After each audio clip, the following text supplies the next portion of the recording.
अस्सलाम वालेकुम रहमतुल्लाहि व बरकातुहू। प्यारे बच्चों, उम्मीद है आप सब खैरियत से होंगे। ईवीएस की ऑनलाइन क्लास में आप सभी बच्चों का वेलकम है। सभी बच्चे अपनी ईवीएस की बुक्स ओपन कर लीजिए। पेज नंबर 35 से हम स्टार्ट करेंगे। यहाँ नीचे स्लम्स से लास्ट क्लास में हमने न्यू चैप्टर स्टार्ट किया था, चैप्टर नंबर 7 इनकम्प्लीट रह गया था। आज इंशाल्लाह उसको कंप्लीट करेंगे। पेज नंबर 35 स्लम्स से स्टार्ट करेंगे। स्लम्स कहते हैं मलिन बस्तियों को। जो ऐसा एरिया होता है ना जहाँ पर जो गरीब लोग होते हैं वो झोपड़ी डाल के या अ, या ऐसे ही लकड़ी से या किसी कपड़ों वगैरह से, पुराने कपड़ों से टेंट डालकर रहने लगते हैं, तो उन्हें कहते हैं स्लम्स।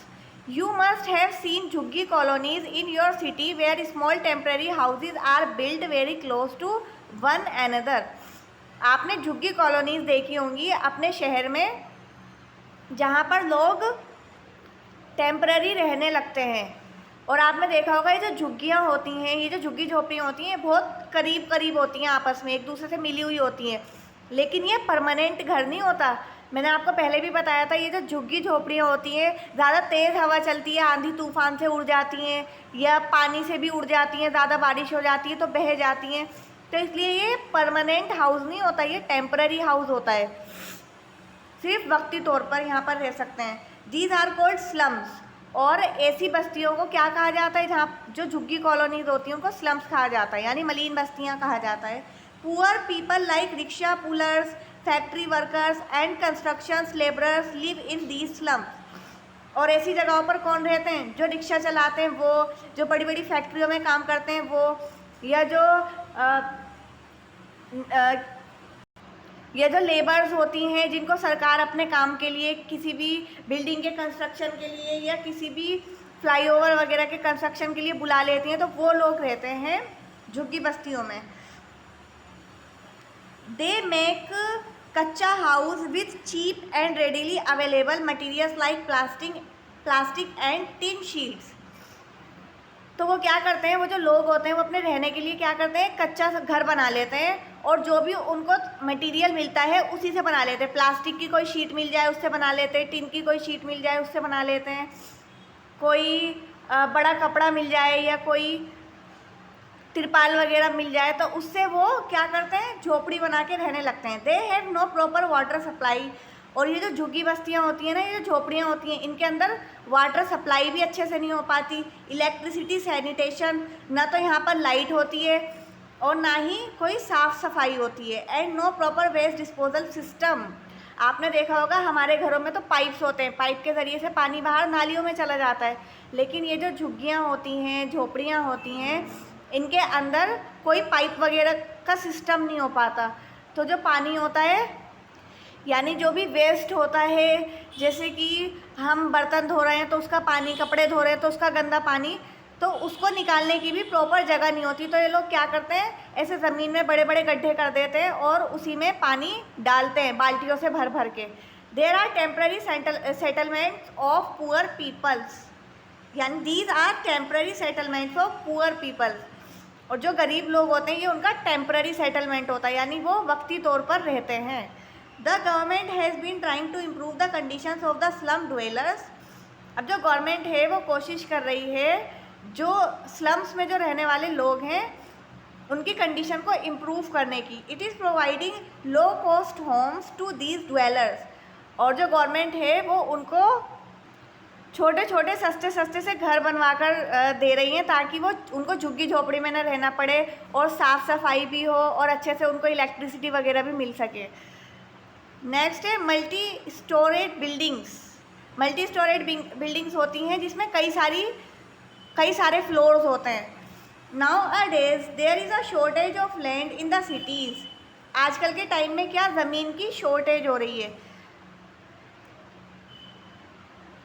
क्योंकि पॉपुलेशन बढ़ रही है और जो जगह है वो कम पड़ती जा रही है। कई सारे बहन भाई होते हैं और क्योंकि जगह कम पड़ रही है तो इसलिए जगहें भी बहुत ज़्यादा महंगी हो रही हैं। आपने देखा होगा अगर 4 या 5 भाई होते हैं तो वो अगर 25 गज का घर है या 50 गज का घर है उनके पास, तो वो उसी पर फ्लोर बनाकर, फर्स्ट फ्लोर पर एक, सेकंड फ्लोर पर दूसरा, थर्ड फ्लोर पर तीसरा भाई और फोर्थ फ्लोर पर चौथा भाई, इस तरीके से रहते हैं, है ना, आपने देखा होगा। तो इस तरीके की जो बिल्डिंग्स होती है फ्लैट टाइप की, जो फ्लोर बनाकर रहते हैं, उन्हें कहा जाता है multi storeyed buildings. The shortage of space has resulted in construction of very tall buildings, और सिर्फ जगह के कम पड़ने की वजह से मल्टी स्टोरेड बिल्डिंग्स जो है वो बननी शुरू हुई हैं, यानी इतनी बड़ी बड़ी बिल्डिंग्स तैयार होनी शुरू हो गई हैं। पहले तो बड़ी बड़ी हवेलियाँ होती थी या सिंगल छत के घर हुआ करते थे, और अब तो आप देखेंगे 2 फ्लोर 3 फ्लोर 4 फ्लोर तो आपको हर जगह हर गली में दिखाई देंगे। नेक्स्ट है they have many floors and each floor has a number of houses, each house is called a flat और अपार्टमेंट।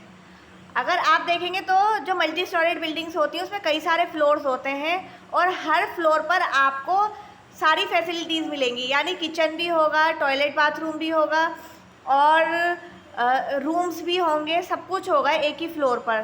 तो इस तरीके के जो घर होते हैं या जो फ्लैट होते हैं उनको, यानी इस तरीके से फ्लोर पर जब सारी चीज़ें आपको अवेलेबल हों तो उन्हें फ्लैट और अपार्टमेंट कहा जाता है ना, पर्सनल हो जाता है वो एक तरीके से। The multi storage building complex usually has all the modern facilities such as shopping centre, community hall and a park. This makes life easy for the people who live there. ये देखिए यहाँ आपको डायग्राम दिया गया है multi storage buildings का। ये जो मल्टी स्टोरेज बिल्डिंग्स होती हैं ये कॉम्प्लेक्स होती हैं, सिंपल नहीं होती, कॉम्प्लेक्स होती हैं। और इन और ये जो बिल्डिंग्स होती हैं ज़्यादातर ऐसी जगह पर बनाई जाती हैं जहाँ पर शॉपिंग सेंटर्स मतलब पास में हो, कम्युनिटी हॉल पार्क पास में हो, पार्क वगैरह पास में हो, जिससे जो लाइफ है वो इजी हो जाए लोगों की और उनके लिए रहना आसान हो जाए, है ना। नेक्स्ट है बंगलो।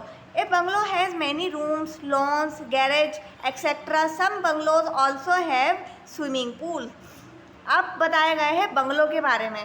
जो बंगलो होते हैं ये भी बहुत बड़े बड़े होते हैं, इनके अंदर कई सारे कमरे होते हैं, लॉन्स होते हैं यानी बाहर गार्डन का एरिया होता है, गैराज होती है जहाँ पर गाड़ियाँ खड़ी होती हैं। सम बंगलोज ऑल्सो है स्विमिंग पूल्स, और कुछ बंगलों में तो स्विमिंग पूल्स भी होते हैं। अब उम्मीद है आपको अच्छे से समझ आया होगा जो मैंने आपको बताया है, समझाया है इस चैप्टर में। ये बंगलो जो है ये आपका लास्ट टॉपिक है। यहाँ पर आपका चैप्टर नंबर 7 ईवीएस का कंप्लीट हो चुका है। चलिए नेक्स्ट क्लास में बुक वर्क करेंगे। उम्मीद है आपको समझ आया होगा। Thank you very much. अस्सलाम वालेकुम रहमतुल्लाहि व बरकातुहू।